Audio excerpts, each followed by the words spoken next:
All right, let's do it. So tonight, I want to thank Marceia, Zack for sponsoring in Harold's memory.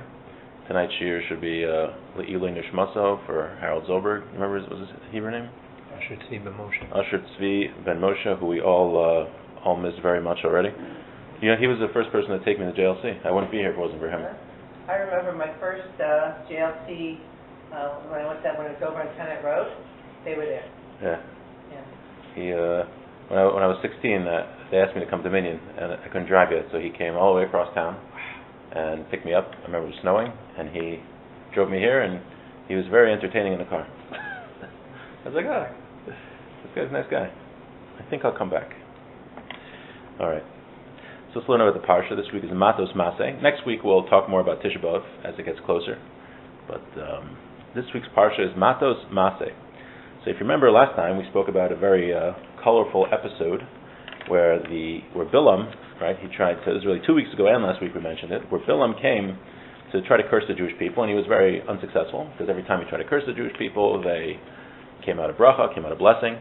So his next plan of attack, which was somewhat successful, because it caused thousands of Jews to die, was that he got the Moabite and the Midianite women to seduce the Jewish men, and to commit sins with them, and to worship the Peor idol. And the way that we mentioned that you worship it is by defecating in front of it, and we talked about how the idea was to make a person an animal, just a higher level animal, that there's nothing special about a human being, that he doesn't have a neshama. It was a very serious sin that they did by engaging in acts of sexual immorality and idol worship that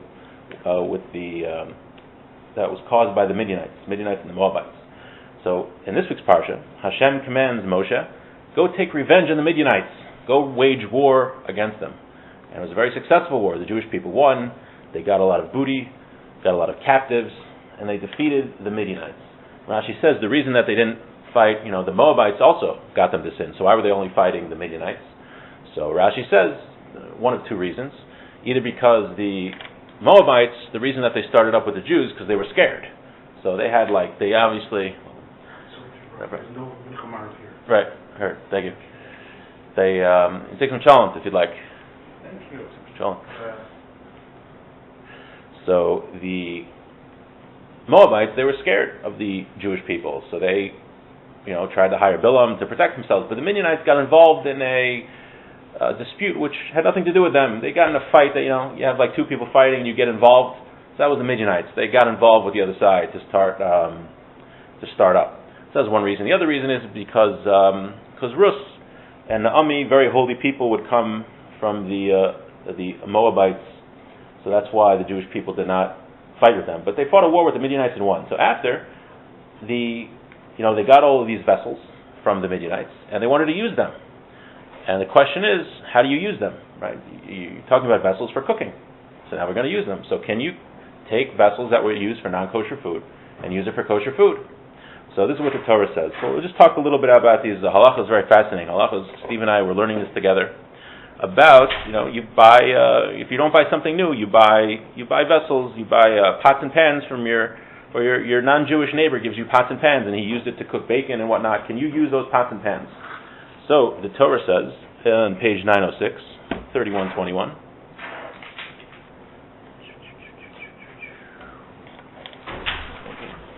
So we have the war here. They won the war. 3121. Page 906, 3121. Lamed Aleph, Chaf Aleph. Vayomer Elazar Hakayin El Anshe Esava Habayim L'Melchama. Elazar the Kayin said to the army that were coming from war, Zos Chukas HaTorah, this is the law of the Torah, Shetziv Hashem is Moshe, which Hashem commanded to Moshe. Achas Azav, Ves HaKasef, the gold, the silver, Es HaNacheshes, the copper, Es HaBarzel, the Barzel is what, iron? Mm-hmm. The iron, Es HaBadil, the tin, Ves HaFaras, and the lead. Kol Davar Sher Yava Ba'esh, Ta'avir Ba'esh, anything that was used in fire, you have to pass through fire. B'tahir, and then purify it. Ach b'meinida yischata, and to sprinkle water on it, like the meinida. B'chol lo yavu b'eish ta'avru b'mayim, and anything that wasn't used with fire, you can pass through water. So any pots and pans that they had that were used through fire, you have to pass through fire. So what's the reason? The reason is that there's something in the Gemara called tam ke'ikr. Tam ke'ikr means, right, the Torah said you're not allowed to eat, let's say bacon, bacon not allowed to eat, right? Everybody in the world knows that Jews don't eat bacon, right? You don't have to be a rabbi to know that. But not only did the Torah prohibit that, the Torah also prohibited the taste of the bacon. How do you have the taste? If you cook bacon in a pot, the taste is going to go into the pot. So if right after you cook your kosher hamburger, the taste of the bacon is going to go into your kosher hamburger. So that would be prohibited. That would be prohibited, and according to most, it's a Torah prohibition. It's just according to, not just as bad, but it's a very serious prohibition. So now, how do you get the taste of the bacon out? You have to take the vessel and you put it in boiling water. And when you put it in boiling water, that purges all of the flavor that's in the vessels. Interesting. I just read this online that back in the day they used to have vessels that were much more porous, and that right. Yeah. So people wanted to say nowadays like stainless steel. Nothing goes into stainless steel. So there was this guy wrote this online. He was I think he was kashrus administrator or something, and he was in a factory. And the fellow said to him, the guy working there, he's like, no, nothing. There's no flavor gets in there, whatever. So he said that after they cleaned this like huge vat, they totally cleaned it out. And then they boiled water in it, and after it was totally clean, they boiled water, they could see stuff rising to the top. There was still grime coming out from even in stainless steel. So the ways that we treat it that for sure there is still a flavor and taste in pots and pans. Now, so that's the halacha. That was only if it was used with hot, because when you cook, let's say hot bacon, the flavor of the bacon goes in. If you just put cold bacon there, then the flavor didn't go in. You just have to wash it out. But it only transfers with heat. Now, there's two types of general ways to kasher something. When it comes through an intermediary with water, so that means you're cooking something in a pot with a stew or something like that, and there's some water in there. So to kasher it, the way you kasher is with water. So like, let's say a spoon, and this applies also kashering for Passover. Actually, most of the halachas of kashering stuff is found in the laws of Passover in Or Chaim. So the way that you kasher a spoon, let's say that you accidentally took your fleshik spoon and put it in the milk, something like that. So the way you kasher it is that you put boiling water, and then you put the spoon in the boiling water, and that will purge the taste from the spoon. Now, that's one way we kasher. Again, none of this is practical. There's a lot more details that go in, but just the general idea. Now, there's something called libun. Libun is a more intense form of kashering. That's when you actually have to fire something with like a blowtorch to the point where it gets so hot that you see that sparks could fly from it. Now, that you have to do. Let's say it's something that you cook without an intermediary of water. Let's say you have a grill. So your non-Jewish neighbor is moving away, and he has his grill, and he wants to give you his grill. So you want to kasher it. So in a grill, you don't use water. You just put non-kosher meat directly on the grates. So now to kasher that, you have to heat the metal to the point directly with fire. Not a boiling water won't do it. You have to heat it directly to the fire to the point where it would get glowing red hot, which could be like 800 degrees. Now, it's very good that we have self-cleaning ovens, because self-cleaning ovens get to like 900 degrees. There's an interesting debate. Back in the day, before they had self-cleaning ovens, there's a general rule called kibolo kach polto. That means the way it went in is the way it would go out. So let's take our spoon example. So if you have a spoon and you trafe it up in some non-kosher thing, so the way the taste of the non-kosher item went into the spoon is the way you have to get it out. So just like it went in through boiling water, you have to get it out through boiling water. So would that work, that same concept, by the other form of kashering, which is libun, of firing something? Meaning, let's say you only use your oven to 500 degrees. That's how hot your oven goes. And you traced it out by accident. You put a cheesecake in your oven, and it got all over the grates and everything, and now you have a trafe oven, but you don't have a self-cleaning oven. So is it good enough to just get your oven heated up to 500 degrees? So it's like boiling. It's like getting out all the taste that was in there before. So Rav Moshe Feinstein says no, because he says the two forms of kashering work differently. He says the way the boiling works is that goes in, the water goes in, and takes out all of the prohibitions from inside of the spoon or whatever it is. But the way libun works, firing, that works by destroying the issur from within. Meaning it goes in, and the prohibited mixture, it gets destroyed. That's how it works. So he said they're totally different ways of kashering. So there's a very relevance. So if you could say, my non-Jewish neighbor who's giving me his grill, he only ever heated up to 500 degrees, so I could kosher it by just turning it up to 500 degrees. Or Moshe Feinstein would say that doesn't work, because you have to get it to the point of getting the metal red hot so you can burn up the prohibited stuff from the inside. Now there are some others that argue with Rav Moshe Feinstein, but definitely the best. What? Like who? I think Rav Yaakov and maybe Rav Aaron say differently.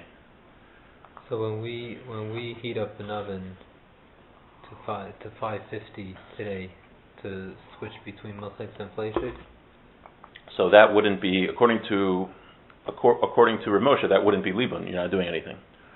Rav Aaron is lenient with that. Now, so we only do it according to Rav Aaron, not according to Rav Moshe. That's. So if someone who goes with Rav Moshe has to self-clean the oven every time he wants to. Right, for meat to bake. Now there are other leniencies which I'll mention by an oven. So one other thing about kashrus, which this is very important. This is like the first question a rabbi will ever ask you if you have a kashrus question. Was, let's say you have your meat spoon and you used it to stir your macaroni and cheese. The first thing the rabbi is going to ask you is, did you use that spoon with meat in the past 24 hours? That's the first thing he's going to ask you. Hot meat or cold meat? Hot meat. The reason he's asking you that is because there's something called a ben yomo. That when we're talking about that there's two things that are forbidden. The actual food is forbidden, and the taste is forbidden. The taste only remains forbidden in a vessel for 24 hours, because we say after 24 hours the taste is degraded and it's not significant enough to make anything else prohibited. So let's say you take your non-Jewish neighbor's grill, and he's used it within 24 hours, and you cook your kosher hamburgers. So if you do that, your hamburgers are 100% not kosher. But if after 24 hours you did that, now rabbinically you're not supposed to use it until you kosher it. It's 100%. You don't use a non-kosher grill until you kosher it. But let's say by mistake after 24 hours you used it to make your kosher hamburgers. So you're still allowed to eat the hamburgers because the taste in the non-kosher grill was totally degraded. It's not potent anymore. It can't make anything else prohibited. So in fact, what we do anytime we kosher something, like if you trace something up, the rabbi is going to tell you to have it wait for 24 hours, because then already it becomes a less severe prohibition. It's only rabbinic at that point, and then you could kosher it. And then there's many other reasons why we wait that long. But so just to your point, Rav Yaakov Kamenetsky holds that this rule, right? Because really on a Torah level, before the rabbis came along, these non-kosher vessels would only be prohibited for one day, and after that you could just use it. Later on, the rabbi said that even after one day you shouldn't use it because people get confused and start using it even within a day. So the rabbis put a fence around the Torah. Rav Yaakov Kamenetsky said that they didn't make that rule by ovens; it was only by vessels. So he holds you could go from meat to dairy as long as you wait 24 hours in between. Without koshering or anything, yeah, that's what he holds. Kamenetsky holds that. But there's other things you can do. The minute today is to put it up to 550 because that's the highest temperature that you cook anyway on. No one cooks on 600. Right, so they're not going like this opinion of Rav Moshe Feinstein. But I have to find it. Do they do it within a day or are they makbid to do it after a day? I don't know. I never. It could be they cover it also. Without covering. There's other things you can do. Cover the food twice. Okay, so that was just a little bit about. And then after you kosher it, what do you do after? You bring it to the mikvah, right? You're taking your non-Jewish friend's grill. So after you kosher it, you get all of the non-kosher stuff out. You bring it to the mikvah to sanctify it. So what's the reason? The Ritva says because up until now, it was tamei, it was impure because it was going to be used for non-kosher food, and now you're sanctifying it. You're only using it for kosher food, so you bring it to the mikvah. Just like a person goes to the mikvah, it brings him or her on a higher level of holiness. So too, you bring the vessels that you are koshering to the mikvah to bring them on a higher level of holiness. And it's also when we buy new vessels that we bring them to the mikvah in most cases. Okay, so that was about koshering. So let's go on to Parshas Masei, double Parsha. It's very interesting. If you look on page 918, so the Torah is very, very lengthy here, about a certain topic. And if you look, it says, Elu Masei b'nei Yisrael. These are the journeys of the Jewish people. They left from Egypt. And they wrote all the journeys, and they went from Ramses. They were there on this date, and then they went to, it says what happened there. They went to Sukkos, they went to Chiros, and he lists all these places that the Jewish people go for the next 2 pages. The obvious question is, everyone asks, why is the Torah spending so much time telling us all of these places? We know, famously, the Torah doesn't waste a word.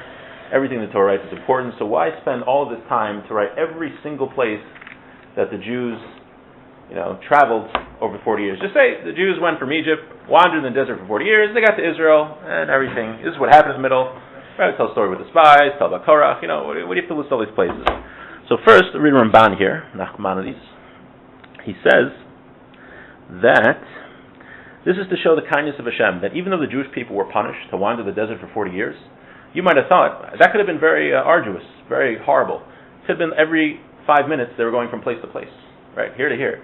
So he says that in 40 years they only went to 42 places. And some places they were there for years, like studying Torah there. And it wasn't that you shouldn't think that, every 5 minutes they were getting up and schlepping to another place and constantly driving, from here to Delaware every day in a commute and not being able to relax for 5 minutes. That would just be crazy. I think it was an hour and a half every day, each way. But it's showing that even when Hashem was punishing the Jewish people, He still had Rahmanas, He was still kind. Sometimes Hashem punishes us, but He still, even in the punishment, does it in a kind way. Now, the Ramban quotes the Rambam in the Moreh Nevuchim, the Guide for the Perplexed, in 350, if anyone wants to look it up. Also very interesting concept. He says that you think about the miracles that happened. The greatest miracle that happened, I don't know if it's the greatest or one of the greatest that happened when the Jews were in the desert for 40 years. Every day in front of the entire nation there was manna coming from the sky. Right? The splitting of the Red Sea, that was a one-time event. Magnificent, totally pillar of our faith, everything. But when they were in the desert, every single day for 40 years, manna came from the sky. That was a miracle every single day that the entire nation saw.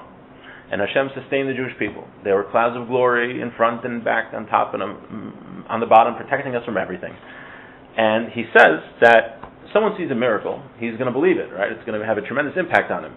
But he says later generations weren't there, so they can start questioning it, start doubting it.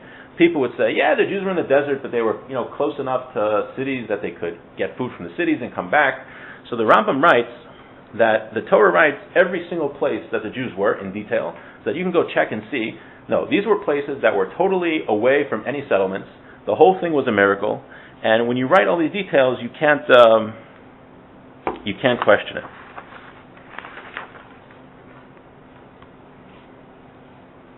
One second. Right, so that's why all the places are written down, so that future generations will know the veracity of the miracles that happened. And he writes something interesting, which the Ramban also writes in a different place, that the reason is also Hashem doesn't perform miracles all the time for every generation. That's not how it works. Right? Also, I'm not sure if this is what he means exactly, but Hashem's always performing miracles, and it's not really a miracle anymore, right? We don't view, our bodies are a miracle, but we don't view them as miracles just because we're used to it. Every time you wanted to, go through a puddle, it would split in front of you. That wouldn't be a miracle. It's just that's the way it is. You walk in front of a puddle and it splits. Law of puddles. Right. It'll be the puddles law. You go to school to get a degree in it, and then become a professor in it. But he says that there was miracles at one time, and the details are written to say the truth of these miracles. And the Ramban writes in Parshas Bo, a famous Ramban, that's why the Torah puts so much emphasis on the laws of leaving Egypt, on remembering leaving Egypt. Many of the mitzvahs that we do are related to the leaving of Egypt. What's this near obsession with leaving Egypt? He says because that was the one time in history where Hashem did the miracle in front of the entire people to show that He exists and that He runs the world. And we constantly remember it to keep that idea, because it's such an important idea in Judaism, it's the foundation of Judaism, that there is a God who runs the world. And God put that, and that happened when we left Egypt, and since Hashem doesn't do miracles every generation, every single second, so He gave us mitzvahs to remember it, to read about it, to do physical actions with our bodies that remind us of it, that are associated with it, and things like that. It's interesting, the Rambam writes that that's why when the Jews actually entered the land of Israel later, and Joshua and the people marched around Jericho, and the walls came tumbling down, Joshua put a cherem, I guess he excommunicated anybody who would ever build up the city. And the Rambam writes the reason is because he wanted that people should come see, like, this is the miracle that happened. Come and see it for yourself. I remember from a lecture from Rabbi Mordechai Becher, he was talking about it. Kathleen Kenyon, I think, is a famous archaeologist, and how she found a lot of evidence to how the walls came down when she did archaeological digs in Jericho and things like that. I think very fascinating things. And but that's the reason that they weren't allowed to build it up, so that people could come see the miracles which happened. And that's the reason that he says that there are so many, that's so detailed about all of the travels of the Jewish people here. And he writes, the Ramban writes also, that that's why in the beginning of the Torah, it's interesting that the Gemara says in Sanhedrin 99b that the wicked king Manasseh used to make fun of the Torah. It says, there's verses, if you look in Bereshis and Genesis, it says like the genealogies, and it says like Lotan was Timnah was a sister of Lotan, and like random names, like what's going on here, why is this important? So the Rambam writes that it gives all these details in the genealogies to testify to the truth. Like people knew who these people were, knew of these towns and these cities that are named in the Torah. And when it gives a very detailed account, that shows the truth of the events that happened. And the Ramban writes the same thing. He says that you can't contradict these great events. He talks about the Tower of Babel, the flood, the creation of the world, because they're written in such detail with places and people that were known and that were publicized. And just to add that these miracles that happened with the manna and the leaving of Egypt, these all happened to our ancestors. Like we're part of a nation, right? We're part of the Jewish people, just like we're more cohesive than this, but there's an American people, there's a French people, and we, as a people, our great-great-grandparents experienced this, and it's in the national consciousness of the Jewish people that there was a leaving of Egypt, that there was a giving of the Torah, and that there was manna that was given every day. And you don't find any other people, any other group who even make such a claim. And it's very interesting because the Torah itself says, it's almost like challenging anybody. Have you ever heard a nation claim that they heard God speak and live? Right? You never heard such a thing, because it's impossible to invent a national memory. That's in our national memory. It's not like some other group. It's not like 30 people saw so-and-so perform a miracle, and they all witnessed it, and you should trust me. Like, well, where are these 30 people now? Like, I don't know, there were 30 people there, but like, whatever. No, it was our ancestors that it happened to. Just like nobody doubts in America that there was a civil war, because it happened in our country to our forefathers. Okay, so let's just, I just want to talk about one more thing, a little quickly. Are you going what? to I'm not going, you can go, I'm not going. Right. Thanks for coming. Let's talk about one more quick topic. This is very important here. Thank you very much. Thanks for coming. Page 922. On 3353. 3353, yeah. So it talks about going into the land of Israel, and the Ramban writes, it says, the Torah says, "V'arashtem es haaretz v'yishavtem ba," you will inherit the land and you'll dwell there. "Ki lachem nasati es haaretz l'reshes hasa," I'm giving you the land that you should inherit it, the land of Israel. So the Ramban writes from here that is this verse that you should dwell in there. It's a positive commandment to live in Israel. It's a mitzvah to live in Israel. One of the 613 commandments to actually live in Israel. And he talks about, it's interesting, the Rambam has a list of 613 commandments, and he does not count it as a mitzvah to live in Israel. Really? Right. But the Ramban does count it. So definitely in the Rambam it's like a very positive thing to live there, and Rav Moshe Feinstein says that you're not required to live there, but it is a mitzvah to live there. But the Ramban actually counted as one of the 613 commandments, and at the end of his life he actually moved there to live. And he writes that it calls Israel Eretz Hashem, the land of God. So he asks, he says, well, isn't the whole world the land of God? Why is it only Israel? So he writes that every other nation that exists, they are controlled by an angel. There's a ministering angel that's in charge of each nation. But when it comes to the Jewish people that land in Israel, it's Hashem is directly dealing with the Jews. That's why it's called the land of Hashem. When the Jews are in Israel, Hashem deals directly with the Jews. And he writes that Israel is like, if you live in Israel, it's like living in the palace of the king. And he says, but you have to be careful, because if you sin in Israel, it's much worse than you sin somewhere else. Because you sin outside, okay, I did a sin, but if you're like in front of the king and you rebel against him, it's like causing a rebellion in his throne room. That's very serious. Are you sure you don't want to go to? No, I daven mincha already. Yeah. Okay. But I just wanted to talk about living in Israel, and also then there's a mitzvah, he says, to chase out the inhabitants, because they were all idolaters. They engaged in things like child sacrifice and like horrible things like that. And the idea is also we couldn't live with them because we get influenced by our environment, by our surroundings. So that's why we had to destroy them. So that was a mitzvah to live in Israel. So okay, good. We talked about kashering, we talked about the journeys, and then living in Israel. Okay. Well, thank you very much. All right. Thanks for coming.